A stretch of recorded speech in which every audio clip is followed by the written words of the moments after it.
BRS రజతోత్సవ సభకు జనాల నుంచి విశేష స్పందన వస్తోంది. ప్రజలంతా పెద్ద సంఖ్యలో సభకి తరలి వెళ్తున్నారు. సిద్దిపేట నుంచి వేలాది మంది కార్యకర్తలు ప్రజలు సభకు బయలుదేరారు. దీంతో సిద్దిపేట నుంచి ఎల్కతుర్తి వరకు వాహనాలు భారీగా నిలిచిపోయాయి. ఈ నేపథ్యంలో గులాబీ శ్రేణులు ట్రాఫిక్ ను క్లియర్ చేస్తూ ముందుకు సాగాలని బీఆర్ఎస్ వర్కింగ్ ప్రెసిడెంట్ కేటీఆర్ పిలుపునిచ్చారు. ప్రతి ఒక్కరూ సకాలంలో సభాస్థలికి చేరుకునేలా చర్యలు తీసుకోవాలన్నారు.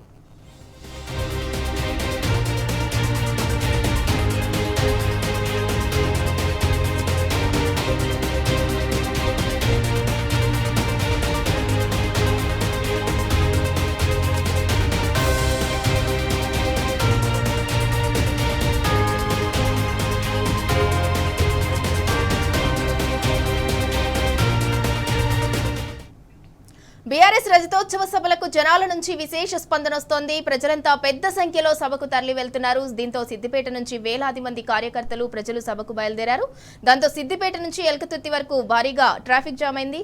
ఇక దీనికి సంబంధించి మరింత సమాచారం మా ప్రతినిధి రంగాచారి అందిస్తారు. రంగాచారి, వరంగల్లో ఈ రోజు జరుగుతున్న బీఆర్ఎస్ పార్టీ రజతోత్సవ సభకు తెలంగాణ వ్యాప్తంగా ఒక ప్రభంజనం లాగా ప్రజలు తరలి వస్తున్నటువంటి పరిస్థితి అయితే కనిపిస్తుంది. ముఖ్యంగా ఈ ప్రాంతం సిద్దిపేట జిల్లాకు సంబంధించిన 4 నియోజకవర్గాలు, ఇటు సిద్దిపేట నియోజకవర్గము, గజ్వేల్ నియోజకవర్గము, దుబ్బాక నియోజకవర్గము, ఇటు హుస్నాబాద్ నియోజకవర్గంతో పాటు అటు మానకొండూరు నియోజకవర్గంలోని బెజ్జంకి ప్రాంతానికి సంబంధించిన వాళ్ళు, అటు సిరిసిల్ల జిల్లా నుంచి వచ్చేటువంటి వాహనాలు కూడా పెద్ద ఎత్తున అక్కడి నుంచి తరలి వస్తూ ఉన్నాయి. మరోవైపు అటు మెదక్ ప్రాంతం నుంచి, నారాయణఖేడ్ ప్రాంతం నుంచి, మొత్తం ఉమ్మడి జిల్లా నుంచి అటువైపు కూడా తరలి ఇటువైపు వస్తున్నటువంటి పరిస్థితి ఉంది.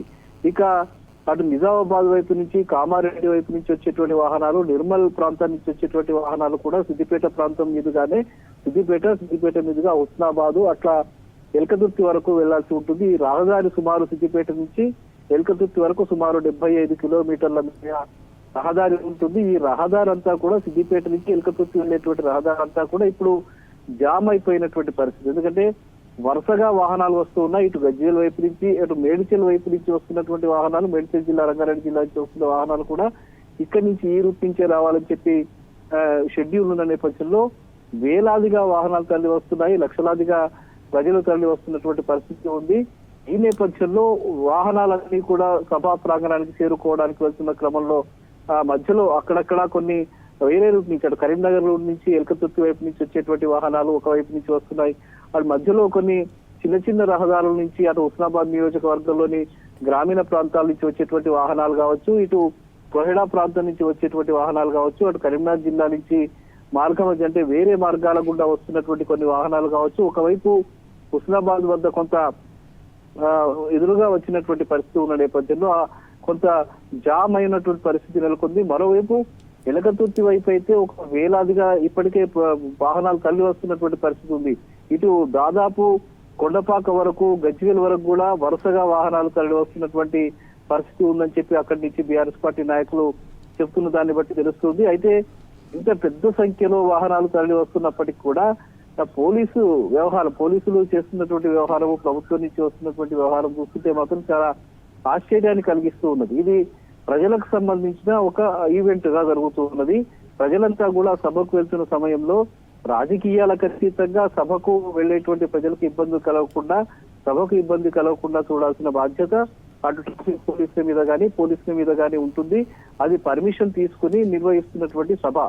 ఆ సభ కాబట్టి అక్కడ ప్రజలు సభకు ఇబ్బంది కలగకుండా చూడడం, ప్రజలకు ఇబ్బంది కలగకుండా చూడడం, ఇవన్నీ కూడా చేయాల్సిన బాధ్యత ఉంటుంది. కానీ ఎక్కడ కూడా పోలీసులు సక్రమంగా వ్యవహరించడం లేదనేటువంటి పరిస్థితి ఏర్పడుతుంది. ముఖ్యంగా ట్రాఫిక్ పోలీసులు కూడా ఇక్కడ వాహనాలను ముందుకు కదిలించే విషయంలో కొంత సహకారం అందించలేదనేటువంటి వాదన కూడా వినిపిస్తుంది. ఈ నేపథ్యంలోనే బీఆర్ఎస్ పార్టీకి సంబంధించిన వాలంటీర్స్ ఎవరైతే ఉన్నాయో ఎక్కడికక్కడ ఏ నియోజకవర్గానికి సంబంధించి ఆ నియోజకవర్గానికి కొంత ప్రతి బస్సులో 2-3 వాలంటీర్లను కూడా వీళ్ళు ఏర్పాటు చేసుకుంటూ ఉన్నారు.